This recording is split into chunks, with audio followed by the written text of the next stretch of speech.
Deixar o bebê chorando. Posso? Não posso? Devo? Não devo? É um caminho para essa criança adormecer mais e melhor durante toda a noite, de uma forma prolongada?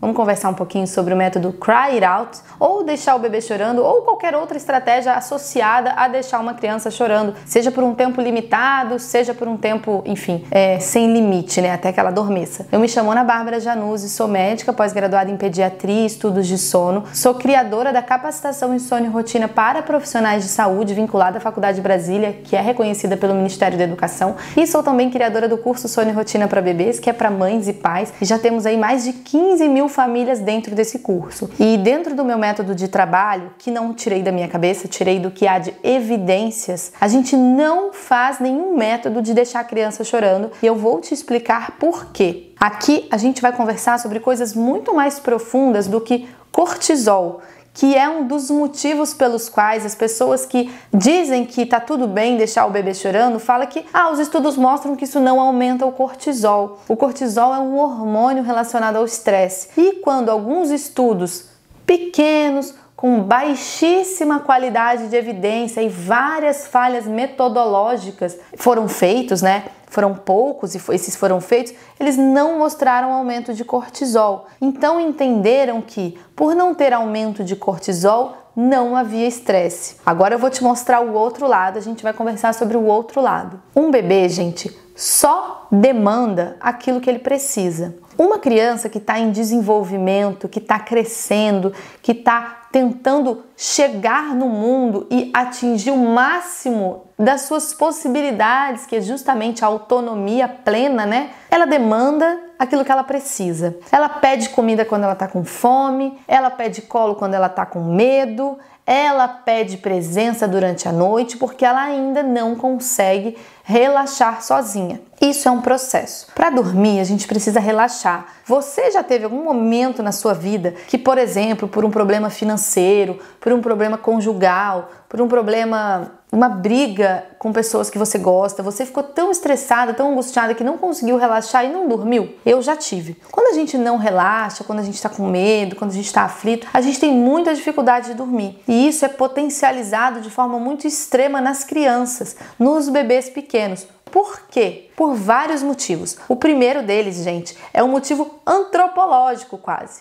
Eles não foram feitos para ficarem sozinhos. Bebês não foram feitos para ficarem sozinhos. Vamos internalizar essa frase. Muitas vezes a gente quer que eles fiquem sozinhos por vários motivos. Mas eu repito, eles não foram feitos para ficarem sozinhos. Então, se eu, passando por cima de todas as suas necessidades e sem criar um ambiente tranquilo e sem permitir com que ele mesmo vá entendendo que existe segurança e que tá tudo bem, se eu simplesmente deixo ele chorando, eu tô angustiando essa criança, tô transformando cada um desses episódios numa coisa pior, né? Se hoje eu fui abandonado no meu berço e fiquei chorando até adormecer, amanhã eu vou começar a chorar antes de chegar no berço, provavelmente. E aí eu vou progressivamente chorando mais, aquilo vai ficando cada vez pior. Eu começo a ter comportamentos difíceis ao longo do dia e chega um momento que a criança desiste. E esse é um momento muito triste. Não é um momento de comemoração, tá, gente? Quando a criança desiste de chamar pelos seus cuidadores. Quando ela desiste de saber, eu fico toda arrepiada. Quando ela desiste de buscar quem ela deveria estar buscando diante de uma situação complicada. Que pra ela é complicado. Porque pra mim, se eu fico sozinha e eu já tenho todas as minhas ferramentas de autorregulação, as minhas ferramentas de proteção, se eu confio no meu taco, se eu sei que eu consigo me proteger, eu consigo ficar sozinha. Se a criança não tem nada disso, e ela não tem quando ela nasce, e ela não tem nos primeiros meses, e ela ainda vai demorar um pouco para ter, e ela é deixada abandonada chorando sozinha, o que eu tô ensinando para essa criança?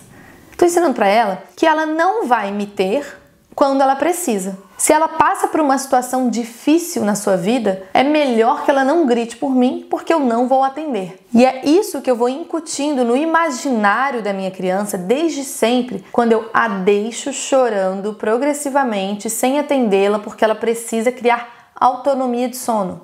Não façam isso com os filhos de vocês. Não existe essa evidência. Antigamente, gente, as pessoas que eram mais pobres dormiam todas juntas.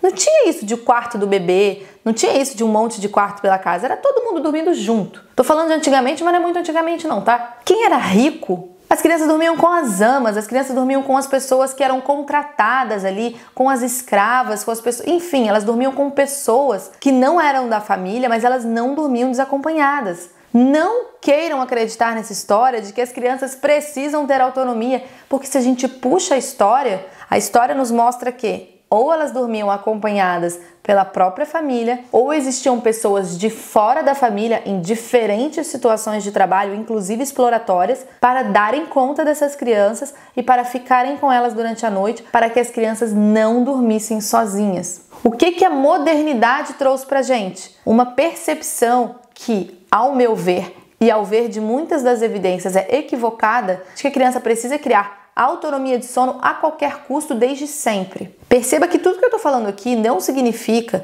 que a criança vai ter que dormir mamando durante 2 horas, de que a criança vai ter que dormir mal durante um tempão, de que a criança vai acordar milhões de vezes, ou de que ela nem pode adormecer sozinha se aquilo é tranquilo para ela. Não. O que eu tô dizendo é, métodos que envolvem deixar uma criança chorando são métodos extremamente antinaturais, arriscados, ainda que a ciência parca que foi feita nesse sentido diga que o cortisol não aumenta. Existe dentro da medicina baseada em evidências um termo que é fantástico, que é o seguinte: contra a não é exatamente esse termo não, mas é isso que ele quer dizer. Contra a fisiologia há que se ter muitas evidências, porque a fisiologia não precisa se provar, ela já se provou, porque a gente chegou até aqui. As intervenções que são antinaturais, elas sim precisam se provar. Se a gente está falando de um contexto que é fisiológico, que é o crescer, o dormir, o estar em família, qualquer intervenção que eu faço nesse sentido precisa se provar muito bem provada de ter, de fato, evidências sólidas, não só de benefício, que seria a criança dormir sozinha a noite toda, como de ausência de danos. 1 ou 2 estudos pequenos, parcos e cheios de vieses metodológicos dizendo que não aumenta o cortisol deixar a criança chorando, não são suficientes como evidências. E principalmente, esquece as evidências. Você se convence disso? De que uma criança que é deixada chorando tem o mesmo desenvolvimento emocional de uma criança que é atendida quando tem suas necessidades apresentadas para as pessoas? Né? Agora vamos falar um pouquinho de eficácia. A criança que é deixada chorando, ela dorme? Dorme. Ela dorme rápido? Geralmente o que a gente vê? Rapidamente a criança adormece sozinha. Rapidamente essa criança para de chorar. E aí eu quero que o parar de chorar não seja um motivo de comemoração aí. E psicólogos que me acompanham, por favor, tenham uma voz aqui embaixo se vocês quiserem falar. Não seja um motivo de comemoração, mas seja um motivo de acender uma luzinha. Essa criança parou de demandar de quem seria sua base segura. Isso é um sinal de alerta. E o que acontece? Ela para de chorar e ela adormece. E aí, o que a gente vê? Há sim um benefício inicial, né? Nos primeiros meses, a criança parece dormir melhor. Esse benefício não se sustenta. Estudos mais robustos mostram pra gente que não há melhora no sono de forma prolongada. Logo depois a criança volta a apresentar questões de sono. E aí a gente vai fazer o quê? Vai fazer de novo, deixar a criança chorando de novo, né? Então, o que eu quero trazer para vocês aqui em termos de reflexão, porque cada família vai escolher o que vai fazer na sua casa, é que a gente não tem evidências de segurança desse tipo de coisa. A gente tem muitas evidências antropológicas, históricas, fisiológicas de que atender a criança é normal. E essa história de criar autonomia de sono chorando a qualquer custo não é o caminho que ninguém deveria seguir para os seus filhos, porque não é o melhor caminho, não parece ser o melhor caminho. Isso não significa que a criança não possa dormir bem, gente. Isso significa que a gente vai lançar mão de outras estratégias que são mais compatíveis com a fisiologia, estratégias que não envolvem o abandono, estratégias que envolvem o ambiente e uma série de outras coisas, mas que não envolvem deixar uma criança chorando. E ainda assim, com excelentes resultados e principalmente resultados duradouros, porque não é deixar uma criança chorando e ignorar todas as suas necessidades. É a gente entender quais são as demandas, fazer os ajustes necessários e finalmente colher os frutos. E sim, pode demorar um pouquinho mais do que deixar a criança chorando? Pode. Mas eu te garanto, aqui como médica, como mãe, como pesquisadora na área, que me aprofundei nessa área porque eu acho um absurdo ter gente ensinando por aí que criança pode ficar chorando no berço, de que existe outro caminho. Tá bom? Espero que tenha sido um vídeo esclarecedor para você. Qualquer dúvida, coloca aqui nos comentários.